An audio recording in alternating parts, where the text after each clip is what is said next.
बेफोरबायदि बर' हारियाबो मोनसे मा होनो सांग्रां हारि होननानै बिथाङा बुंदों। दा नैबे समाव आं बेखौनो सानो जे थांनाय 30-40 बोसोराव बर' हारिया ओरैबायदि जारिमिन सोरजिबाय, जि जारिमिनखौ गुबुन हारिफ्रा 100-102 बोसोराव सोरजियो। 100-102 बोसोराव सोरजिनाय जारिमिनखौ बर' माहारिया 30-40 बोसोरावनो सोरजिबाय। जों बयबो मिथिगौ मोनसे समाव जोंहा गावहा राजा दङमोन, रायजो दङमोन होननानै जों जारिमिनाव फरायनो मोनदों। जेब्ला ब्रिटिश फैबाय, ब्रिटिशनि आयेनजों जोंनि रायजोआ गोमाजाबाय। बिनि उनाव दान्दिसे समनि थाखाय जोंनि माहारिनि मानसिफ्रा एसे गोदोनानै थानाय बायदि जाबाय। नाथाय बे थासारिखौ नेवसिनानै जोंनि सानसुमैफ्रा बै समावनो फिन जाखांफिनबाय, जांख्रिखांबाय, सोरां मोनबाय आरो बेजोंनो मोनसे सोमावसारनानै खम समनि गेजेरावनो जिरायनाय गैयाजासे नांगौबा जिउ होनानै थै होनानैब्लाबो जोङो जोंनि हालामाव जेराव जोङो रायजो जादों बे जारिमिनारि ओनसोलखौ जों गावनि आखायाव लाबोफिननो थाखाय दासिम गासै 5,000 सुबुंनि आत्म बलिदाननि गेजेरजों BSc, BTC आरो BTR मोननो हाबाय। दिनैनि समाव जोङो आलादा रायजो मोनाखैब्लाबो जि मोननो हादों आरो बेखौ मोननो थाखाय जिखिनि सोमावसारदों, जेरैबायदि हाबा मावदों, भारत बायदि बेसेबा सुबुं अनजिमा थानाय मोनसे हादोराव जोंहा नांगौ बायदि मालाबा MLA थाया, नांगौ बायदि MP थाया, नांगौ बायदि पलिसि मेकिं जेरावनोखि थांखि लायो, बिथांखि लायो, दिल्ली दिसपुराव मानसि थायाब्लाबो जुजिनानैनो नांनानैनो दिनै जोंनि हारिखौ जेरैखि जाया जों गायसननायल' नङा, सा सानजा भारताव ट्राइबेल माहारिनि गेजेराव बयनिसिमबो गोख्रोंसिन हारि महरै दिनै जोङो गावखौनो फसंनो हाबाय। दा बेवहाय जोंनि गोबां सेक्रिफाइस दङ। दिनै जोङो साफा सानै दैदेनगिरिया माखासे खोथाफोरखौ बुंबाल' जानाय नङा, मानोना थांनाय 40-50 बोसोराव गोबां जोंनि सेक्रिफाइस जाबोदों। आरो बे समाव जोङो बर' थुनलाइ आफादनिफ्राय लानानै गुरुदेव कालिचरण ब्रह्मआ बै समाव साइमन कमिसननो मेम'रेन्डाम गथायनायनिफ्राय लानानै 1952 मायथाइयाव बर' थुनलाइ आफाद जोनोम जानाय, 1967 मायथाइयाव दुलाराय बर' फरायसा आफाद आरो PTCA जोनोम जानायनिफ्राय लानानै जोङो नायोबा रोमै रोमै नुहुरो जे जोंनि सुथुर हान्जाया जोबोद गोख्रोंमोन। सरकारानो जोंनि सुथुरमोन, जोंखौ खुंगिरिफ्रा जोंनि सुथुरमोन। नाथाय बिथांमोननि गोहोखौ, बिथांमोननि सिगि सग' खालामनायखौ, बिथांमोननि जोंनि सायाव साप्रेस अप्रेस खालामनायखौ नेवसिनानै दिनै जोङो बे लामाखौ हान्थिनानै नैबे अबस्थायाव फैनो हाबाय। दा नंखायनो मुंख्लंफोरा जोंनि हारिनि थाखाय थुलुंगा। जोङो बिथांमोनखौ मालाबाबो बावलांनो मोननाय नङा। जोंनि मुंख्लंफोरानो जोंनि हारिनि थाखाय, इयुन जोलैनि थाखाय आरो हारि दानायनि जारिमिनाव बयनिख्रुइ बांसिन सेक्रिफाइस खालामदों होनब्ला जोंनि मुंख्लंफ्रानो। बिथांमोनाबो गावबागाव न' दङमोन, न'आव बिथांमोनाबो मोजां फेमिलि, बिथांमोना बिदा फंबाय, बिब' बिनानाव अनलायनानै रायजो जागौमोन। नाथाय बिथांमोना दिनै हारिनि थाखाय गावखौ बाउसोमनायनि थाखाय हारिया दिनै गोथां हारि महरै जोङो थांनानै थानो हाबाय। नाथाय दुखुनांथाव बाथ्राया बेनो, मानगोनां रायजो राजा नोंथांमोन, मोनसे गणतान्त्रिक हादोराव जोङो गोबां हान्जा थायो, गोबां आफाद थायो। बे गणतान्त्रिक हादोरावबो जोङो खौसे जानो एखमबा नांगौ समाव जानो रोंदों। नाथाय बे खौसेया गोजोर जानो हायैनि थाखाय एखमबा जानांगौ हाबाफारिफ्राबो जानानै फैयाखै। मानोना जोंनि हादोराव जि राजखान्थि सोलियो, बे राजखान्थिया सोरबा हारिया उन्दै हारि होननानै बेखौ अननांगौ, सोरबा हारिनि सुबुं अनजिमाया जोबोद खमथार, बिथांमोनखौ अननांगौ होननाय बे राजखान्थियाव जेबो गैया। बे राजखान्थियाव जायहानो गोहो दङ, जायहानो बिजाथि दङ, जायहानो रिप्रेजेन्टेटिभ दङ, जाय मोजाङै बुद्धि बाहायनानै, मेलेम बाहायनानै खामानि मावनो रोंगौ, बेसो दिनै सारभाइभ जायो। दा ओंखायनो जोङो थांनाय 2020 मायथाइयाव जोंनि NDBनि बिदा फंबायफोर, एबसुनि माखासे जोंनि बिदा फंबाय गासैबो जोंनि माहारिनि मानसिफोरजों सावरायनानै 2020 मायथाइयाव जोङो गोरोबथा खालामदों। आरो बे गोरोबथाखौ लानानै जोंनि हारिनि गेजेरावनो गोबाङानो गोबां उल्टां फाल्टां खोथाफोर बुंदों।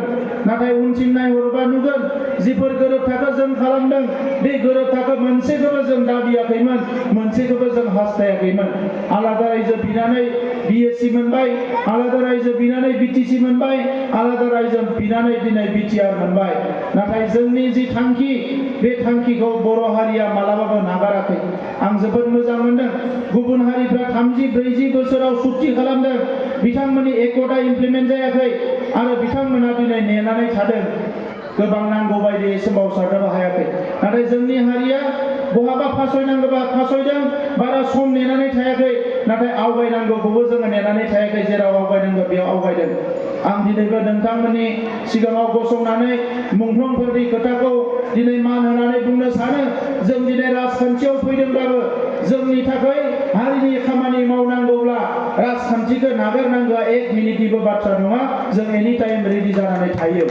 मानोना जोङो उन्दै समाव हाफपेन्ट गाननायनिफ्राय गुदि फरायसालियाव थांजेननायनिफ्राय जोंनि जोलैया माबा मोनसे नुदोंबा जों नुदों हारिनि थाखाय सोमावसारनाय, हारिखौ फोथांनानै लाखिनांगौनि थाखाय सोमावसारनाय, हारिनि थाखाय सेक्रिफाइस, जोंनि लेखा सोलोंनाय, जोंनि रांखान्थि गासैखौबो मोनसे समाव जोङो नागारनानै मोनसेल' खामानियाव गोसो गोनां जादोंमोन, बेनि थाखाय राजखान्थि गोहोखौ मोननो थाखाय।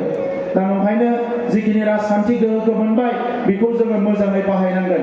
आगोलावबो जोंनिया सरकार दङमोन, बै समाव बिथांमोना मा सानदोंमोन मा सानाखै नोंथांमोना नुदों। दिनै जोंनि सरकार फैनायनि समाव जि सिमांखौ NDP-आ नुदोंमोन, जि सिमांखौ एबसुआ नुदोंमोन, जि सिमांखौ BLT-आ नुदोंमोन सोमावसारनाय समाव, बेखौ मोगथां महर होनो थाखाय जों मोनफ्रोमबो बिथिंखौ सानै सानै खामानि मावदों। जोंनि सबसे गिबिसिन थांखियानो जाबाय BTR गोरोबथाया जेरैखि जाया इमप्लिमेन्ट जानांगौ। सानजाहा जोंहा सिमाया अरनांगौ, गामिया हाबनांगौ, सनितपुराव दिनै फरेस्ट ओनसोलाव हानि मोन्थायखौ मोननांगौ। बे खामानिफोरखौ मोनसेनि उनाव मोनसे जोङो मावफुंनो हादों। दिनैनि समाव नुदों जे सानजाहा गामिया हाबहांबाय, नाथाय सोरबा बुङो गामिया गाबोननो हाबजोबनांगौ, दिनैनो हाबजोबनांगौ। नाथाय रायजो राजा नोंथांमोनाबो मिथिगौ अरुणाचल दाजानाया 30 बोसोर 40 बोसोर बारबाय, दिनैसिमबो अरुणाचलनि सिमाया दाबो थिग जायाखै। मेघालय दाजानाया 40 बोसोरसो जाबाय, दिनैबो मेघालय आसामनि सिमाया थिग जायाखै। दा ओंखायनो जों सम होनांगोन, जोंनो नांगोन। बे हालामा जोंनिनो। मोनसे समाव बान राजाया बेवहाय रायजो खुंदोंमोन आरो जों मिथिगौ बान राजाया जोंनिनो राजामोन। आरो बे हिसाबै बे सारा हालामाव जोंहा बे हालामखौ मोननो हानायनि जुक्ति दङ। बिनि थाखायनो जोङो मेलेमजों जोङो जि समाव जि बोलोजों नांनांगौ नांबाय, जि समाव जुजिनांगौ जुजिबाय, नैबे समा मेलेमजों खामानि मावनायनि सम। ओंखायनो दिनै आङो दुलाराय बर' फरायसा आफादखौ बाख्नायगोन। दिनै NDP-आ सिलाय लानानै हाग्रायाव गैला, बिथांमोना दिनै मोनसे गोरोबथा खालामनानै गावनि खामानिखौ फोजोबथ'नानै दिनै न'आव फैबाय आरो राजखान्थि भाबे सामाजिक भाबे खामानि मावनो दायित्व लाबाय। नाथाय दुलाराय बर' फरायसा आफादा माब्लाबाबो जोबनाय आफाद नङा, बर' थुनलाइ आफादा माब्लाबाबो जोबनाय आफाद नङा। बे माहारिनि मानसिफोरखौ लानानै जोंनि आल्टिमेट गलाव सहैयागौमानि बे लामा हान्थिलांबाय थानांगोन। आरो दिनै बिथांमोना आगोलनिफ्राय आरो गोख्रोंसिनै भारत सरकारजों सावरायनाय, नांगौ समाव बिथांमोनखौ नारसिननाय, जोंनि एकर्डनि दफा मोनफ्रोमबो इमप्लिमेन्ट जानाय, बिनि सायाव बिथांमोना खामानि मावगासिनो दङ। मैया बिथांमोना जि सावरायदों भारतनि हम सेक्रेटारिजों, आसामनि चिफ सेक्रेटारि, गासैबो अफिसारफोरजों, बियो जोबोद मोनसे मोजां फिथाइ थायगोन होननानै आङो मिजिंथिदों। दिनै जोंनि आखायाव जि खामानि दङ, केस उइथड्र खालामनाय, जि केसफ्रा हाइनियास क्राइम नङामोन बेखौ उइथड्र खालामनाय जाबाय। माखासे इसेल' केस दंबावो, बेवहाय जोंहा NDP-नि माखासे दैदेनगिरिफोर दानसोरां बिथांमोना मोनसे गिदिर टीम जानानै बिथांमोना हर सान खामानि मावगासिनो दङ। दा ओंखायनो सोरबा वारेन्ट फैयो, मालाबा केसनि बायदिसिना मिथिस्लाबैयाव सोरनियावबा नटिस फैयो, बेखौ लानानै ससियेल मिडियायाव गोबां खोथा बुङो। बियो जाखागोन, मानोना NDP-नि बै समाव माखासे FIR होनो हानाय केसआ सोरनिया जादों सोरनिया जायाखै बै थासारियानो मोनसे बोरैबा थासारिमोन नाथाय बियो दिनै अर्गेनाइज जाबोगासिनो दङ जिखिनि हाइनेस क्राइम दङ बिनि गेजेरावबो केसनि नेचारखौ नायनानै माखासे केसखौ फोजोबनो थाखाय आसामनि चिफ मिनिस्टार बिथांजों रायलायनाय जादों बिनिफ्राय बयनिख्रुइ देरसिन केस जाय एनआइएनि केस दङ दिनै बिथांमोना सुप्रिम कर्टआव दिनै केसखौ आपिल खालामदों नाथाय बेवहाय जोङो थोंजोङै मदद होगासिनो दङ दा मानगोनां रायजोफोर सोरबा सोरबा साननो हानाय जे बुंदोंबो माखासेया जेलाव माखासेया सरकार सालायदों बे बोरै जानो हागौ होननानै बै समाव जि समाव एकर्ड जादों बिनि समावनो माखासे कनभिक्सना फैखाबायमोन जेरावनोखि जुडिसियारि आरो एग्जिकिउटिभ बे मोननैनि गेजेराव बबेनि रला मा बेखौ बयबो मिथिगौ दा ओंखायनो दिनै बेखौ जेरैखि जाया फोजोबनो थाखाय जोंबो नारा नाथा नाजागासिनो दङ जों लुबैयो मानगोनां रन्जन दैमारि बिथाङा उदां अख्राङाव फैथों बिथांनि जि सिमां बिथांनि जि साननाय हनाय हारि दानायनि बाथ्राफ्राबो दिनै मोगथाङाव महर मोननांगौ बेखौ जों अरायसम हास्थायो दा ओंखायनो जोंनि सरकाराबो बे केसखौ फोजोबनो थाखाय जों प्रायरिटियाव लानानै भारत सरकार आसाम सरकारजों जों सावरायगासिनो दङ आरो जोङो नारसिनलांबाय थागोन जायफ्रा दिनै भुटाननि जेलाव दङ बिथांमोनजोंबो सावरायबाय थानाय जादों आरो आं मैया खौरां मोनदों जे भुटाननि जेलाव थानायफोरखौ भुटान सरकारा माखासे कनसिडार खालामगासिनो दङ आरो बिथांमोनखौबो जोङो थाबैनो लाफिनो हागोन होननानै आङो मिजिंथिदों बारा गोबावनि बाथ्रा नङा जायफ्रा दिनै रिहेबिलिटेसनाव एसे बाखि दंबावो 670 होननानै खोनादों दा बे 670आ अलरेडि फैसाया बिथांमोननिया सेंसन जाखाबाय थांनाय मासावनो आरो खम समनि गेजेरावनो बियो जोबसिगोन मुंख्लंफोरनि बेलायाव जोंनि लिस्ट बानायनाया माखासे गोनो गोथो जादों मानोना बै समाव सोरबा बुथार जादों एफआइआर होनो हायाखै पस्टमर्टेम खालामनो हायाखै बै गासैखौबो लानानै माखासे गोनो गोथो जादों नाथाय लासैनो बेबो मोनसे अर्गेनाइज फर्माव फैगासिनो दङ अथेन्टिकेट जागासिनो दङ दा ओंखायनो रायजोफोर बे खामानिया जोबगोन मोनसे समाव जोङो एकर्डनि बायदियै माखासे फसंथान गायसननायनि हाबाफारिखौ मावगासिनो दङ जोंनि सिमांमोन जोंहा आइएएस अफिसार नांगौ डाक्टार इन्जिनियार नांगौ आरो दिनै नोंथांमोना नुबाय जे जोङो बोसोरफ्रामबो 50 फरायसाखौ मेडिकेलाव 50 फरायसाखौ इन्जिनियारिंआव 50 फरायसाखौ इउपिएससि आरो 50 फरायसाखौ जोङो एसिएस नि थाखाय जोङो एपिएससि नि थाखाय सरकारि खरस जों प्रिपेयार खालामगासिनो दङ आं नुनानै गोजोननाय मोनदों देग्लाय बोसोरसेयाव जोंनि सुपार 50ल' नङा सारा हिसाब खालामनानै फरायसा आफादा बरनदों 50निख्रुइ बांसिन फरायसाफ्रा खेबसेयावनो निट पास खालामनानै देग्लाय मेडिकेल एडमिसन मोननो थांगासिनो दङ खेबसेयावनो 50 सासे थानाय नङा आरो जोंनि सुपार 50 निफ्राय